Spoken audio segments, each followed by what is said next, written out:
When you go to bed at night, do you start getting really creeped out by all the noises you're hearing? We're going to talk all about that. Stay tuned. That's what's up next.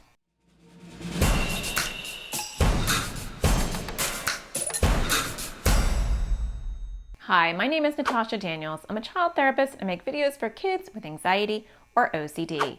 And today I want to talk to you about being scared of noises that you hear. Does that happen to you? That's actually a very, very common anxiety issue with tons of people, and not just kids, adults too. We hear a noise that doesn't fit in with what we expect in our environment, and our anxiety is like, what was that? And it can build up a lot of panic. So I want to talk to you about that. I want to talk about why that's happening, and I want to talk to you about what you do about it.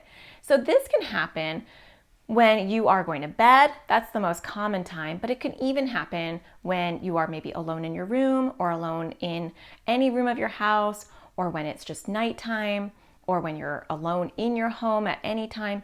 Whenever you are on high alert, you're going to be keyed in to noises around you. And there's a reason for that. So we have, those of us that have anxiety, have what I like to call an overprotective lifeguard.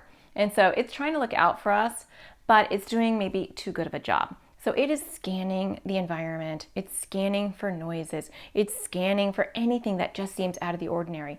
It's over scanning, and it's like this. We do not need it to be like that. So when you are feeling a little bit more anxious, and for a lot of you, it's when you're going to sleep, your overreactive lifeguard, who's trying to protect you, is like this. And so it is listening for every little noise in your house. Now, unfortunately, your house makes a lot of noises, and there are tons of noises going on throughout the day that you're just not listening to because your overreactive lifeguard isn't keyed in. He's not like this, right? You're going about your business, you're playing video games, you're relaxing. Your lifeguard is chilling out too. But when you go to bed, it's listening for all that. And it will hear creaks and the house settling. It might hear the refrigerator or the air conditioning popping on. It might hear things that aren't even happening because the overreactive lifeguard, anxiety, can make up sounds in its head. Did you hear that? Listen closely. I think I'm hearing something. I remember when I was a kid, I used to always hear people moving towards my door. I would hear footsteps, and there were no footsteps. My overreactive lifeguard was creating that in my head, where I could faintly hear something, and it would create a lot of panic.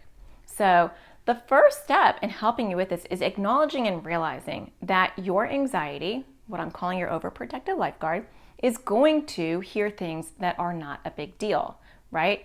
However old you are, how many years have you had where you've been okay? 10, 15, maybe 18 or 20. For me, 47, right? And those noises have never really panned out to be anything dramatic. But your overreactive lifeguard will hit that emergency alarm bell in your body, create a lot of chemicals that will be pumping through you, making your heart beat faster, and making you listen even closer than you did before. So my advice is, when you hear something, it is good to not let that go on, because the more you think, oh my gosh, what was that? Could that be someone in my house? Could that be blah, blah, blah? Could it be blah, blah, blah, right? The bigger your anxiety will grow, the more chemicals will go through your body that will make you feel really anxious. So it's good to pop out of your bed, and this is the brave part, so this isn't going to be easy. Turn your light on and play detective. That's what I call play detective. Your overprotective lifeguard needs to be calmed down. So when you go and you say, look, calm down, lifeguard. I'm opening my closet. There's nothing in my closet. I'm looking under my bed. There's nothing under my bed. Or I go out into the hall and I listen and I hear my parents talking, or I hear the refrigerator ice maker is on, whatever it is. And then I realize everyone is safe in this house. I am safe in this house. My lifeguard is hearing things.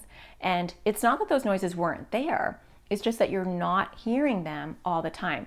Your ears will tune things out that are background noise. So if you're hearing a million things during the day, it just tunes those out because they're not important. It filters them. But at night, when it's all quiet, your lifeguard's like, did you hear that? And the next time your lifeguard does that, which might be tonight, you say, yeah, I did.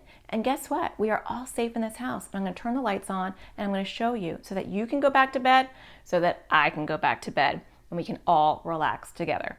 I know that's not easy, but try that next time. Instead of just calling for your parents or staying there and feeling really panicky, be brave, take a step towards turning the light on, being detective, and shutting down your lifeguard. That's how we train the lifeguard to not overreact the next time. Well, I hope you find the sparkle in everything you do, and I'll talk to you again next Thursday. Take care.